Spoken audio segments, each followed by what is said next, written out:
RRK మూర్తి గారు అని ఒక తాతయ్య గారు ఉండేవారు. మీరు ఎంతమంది తెలుసండి? పేరు విన్నారండి?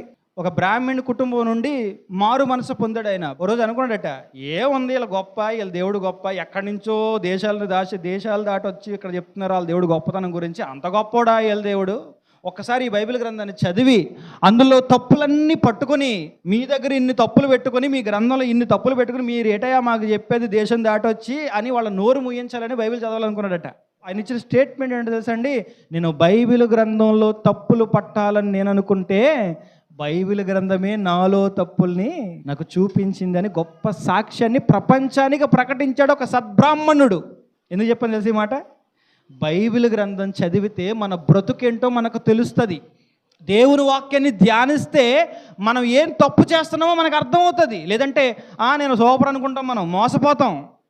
నేను బాగానే ఉన్నాను, దేవుడి పని చేసేస్తున్నాను, నేను బాగానే ఉన్నాను, దేవుని పని కానుకలు ఇచ్చేస్తున్నాను, అది అసలు నేను లేకపోతే దేవుడి పని అవుతుంది, ఇలా అయిపోతాం మనం. అదే బైబిల్ దగ్గర కూర్చొని ధ్యానిస్తే, దేవుని వాక్యాన్ని ధ్యానిస్తుంటే మన లోపాలు మనకు కనబడతా ఉంటాయి. మనల్ని బైబిల్ ప్రశ్నిస్తూ ఉంటుంది, మనల్ని ఎత్తి చూపిస్తూ ఉంటుంది, మనల్ని ఎద్దేవా చేస్తూ ఉంటుంది. నిజమే కదా, నేను మార్చుకోవాలన్న ఒక లోపల ఆలోచన మొదలవుద్ది. అంత గొప్పదండి దేవుని వాక్యం. అందుకే చదవమంటున్నాను మిమ్మల్ని.